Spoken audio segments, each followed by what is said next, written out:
We can go on. I think that the object has been achieved, no? Let's see.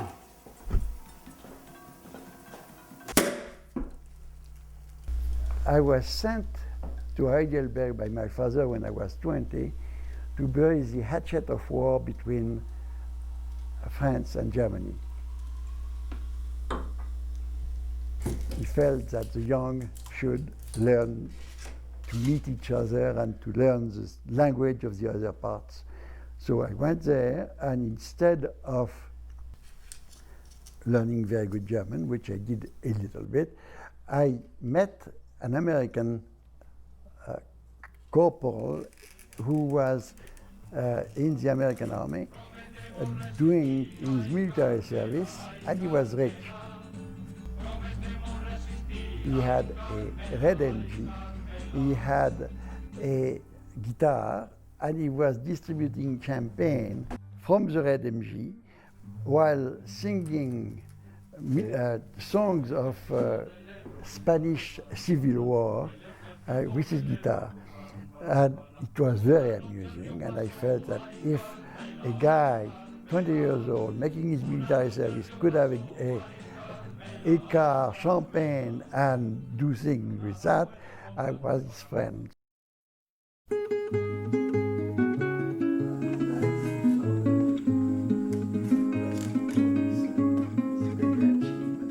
So I jumped in his car, in effect, and we made a trip around south of Germany, Austria, Italy, and south of France.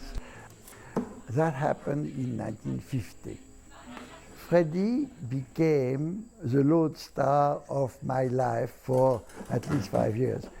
After my own military service, he met me in America. I joined him in America, and his father gave me a job. And the joke was that my own father was in the wine business, and Freddie's father was in the wine business, and I turned out to be in the wine business in New York for 1 year. And that is where I learned liberty. Staying with Freddie, I learned America as I learned everything. He was very amusing. He knew everybody. He was drinking like a fish, and I was more or less his bodyguard, which was kind of interesting. After a year, I left because I discovered that I was a better painter than I was a wine merchant.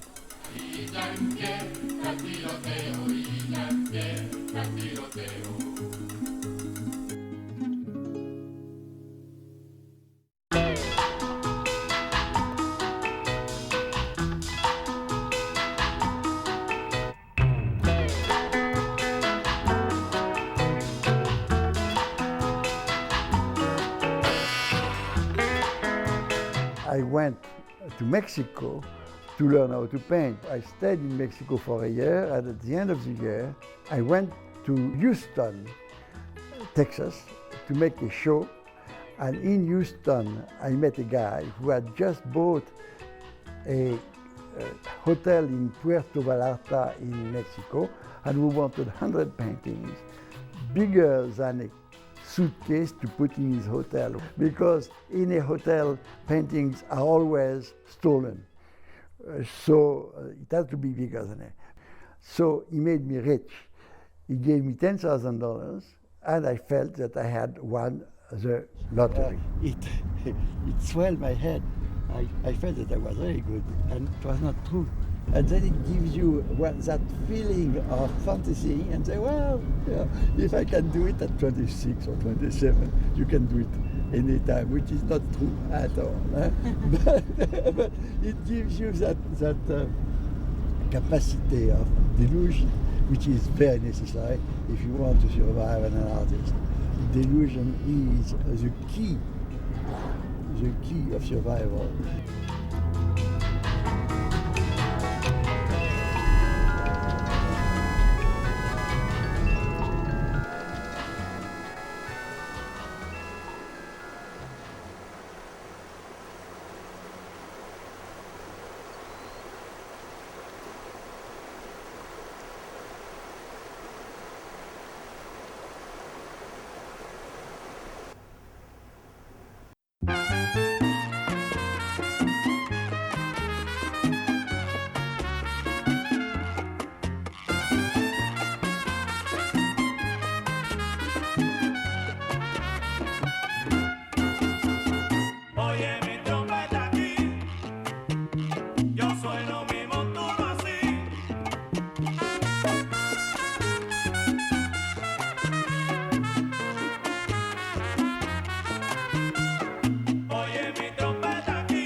I stayed for a year in Mexico.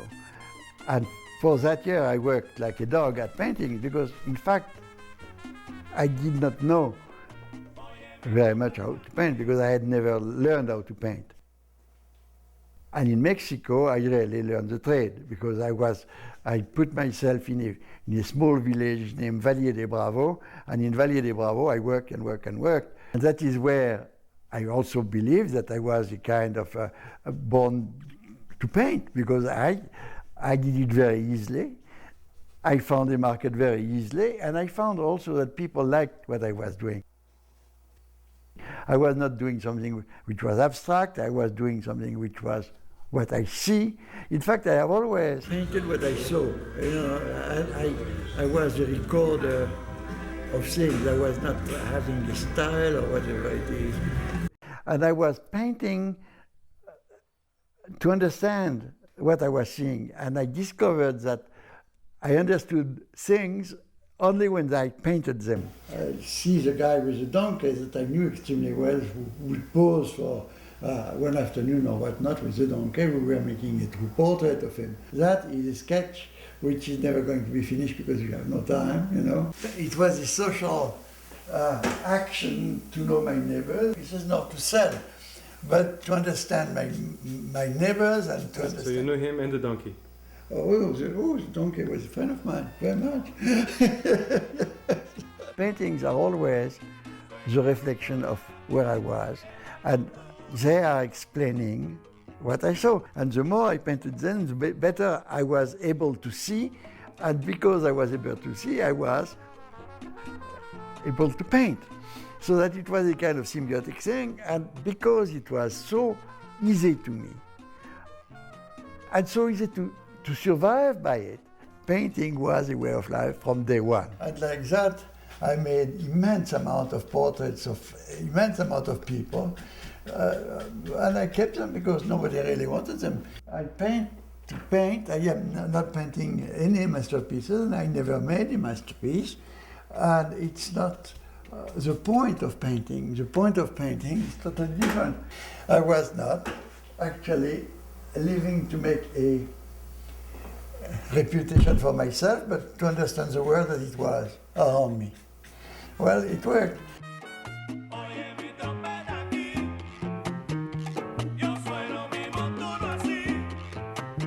If you live that way, to understand through painting, you are going to make a lot of different styles. If painting is communication, and that is very important. Why people do like painting, I don't know. Except if it communicates something to them.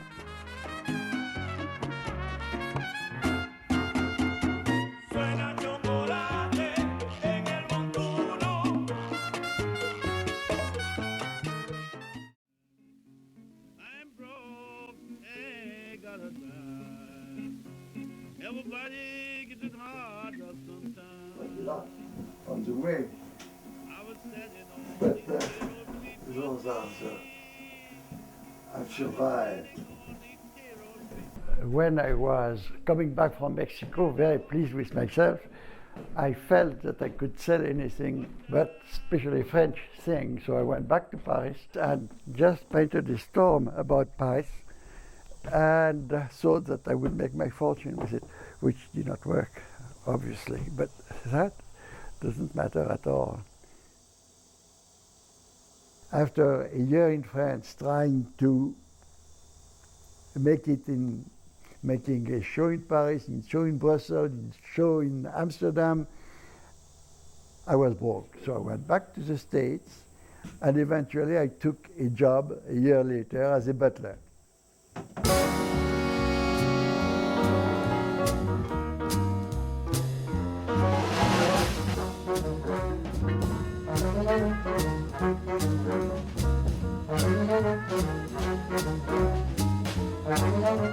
When I came back to America, I had no more money, so I put an ad in the New York Times to say butler, chauffeur for the summer. And Mr. Wildman, who had been my employer in the wine business, called and said that, he says, no, not you, I'm looking for a butler. And I said, well, you found him. He said, you are joking. I was, by that time, the godfather of his grandson. You understand that we are family. And he said, well, if you really want the job, you have it. The Colonel Wildman hires me, and I have nothing to do because it's a club for super rich. It's called the Lio Club, and the Lio Club in New York is very, very, very, very, very select.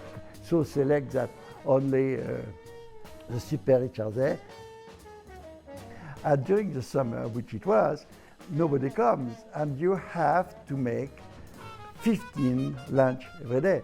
And they had a very super cook, which made 15 lunch, and 2 or 3 people would come, and then the rest was thrown away the next day. So, at night, I had the best food in New York, and I had very, very, very good friends at that point, you see, because everybody would come for dinner. In fact, butlering was wonderful, because it gave me money, first, fun, and a social life that you can't imagine. I was serving people that I would never have met. Otherwise, all the grandees of New York were coming to lunch. And the colonel forgot that I was the butler. And during lunch, he would say, Bruno, just tell them that I am right and they are wrong. And I said, Colonel, I am the hand, I am the butler, I am not there to talk. And everybody would laugh, you see, because I was a butler of comedy.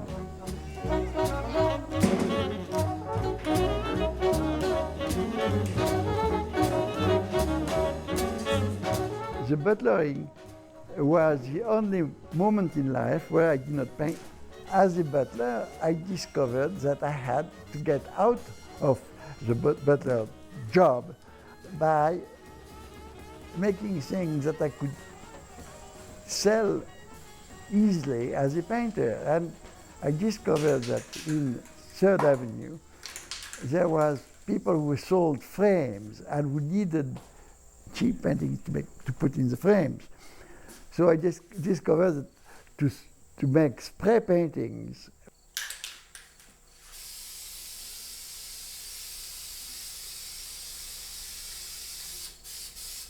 I made that in the Lio Club when I had nothing else to do between duty hours. I put all those cutout forms in a suitcase that I put in Freddie Wildman's basement. And then I left and forgot all about it for years. And then 50 years later, I found that same suitcase. You have numbers, you have 1, 2, 1, 2,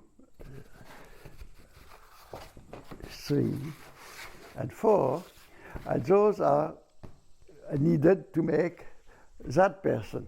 So that those 4 stencils make one thing, but you can also take other stencils and put them on top of each other and whatnot, and make a complete composite of what was at one point only one painting to fill a hole. You can form shapes, and then you can spray them at will, and then you can make 1,000 without any changing. And it was very good because I had a true market, and I felt that I would be able to fill lots of slots that way and to make a living. You see, and that I can do forever and ever and ever because it doesn't change.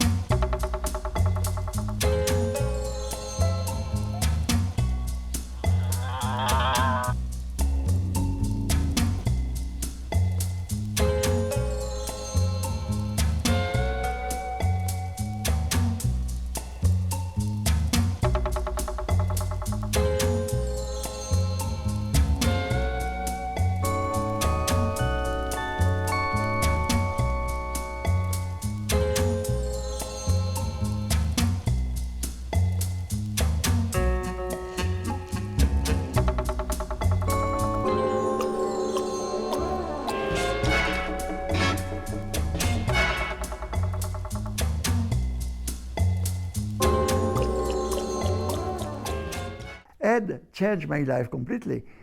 He had enough money to have a car, but he wanted a friend to go around with a car to South America, where he had a fiancée in Buenos Aires.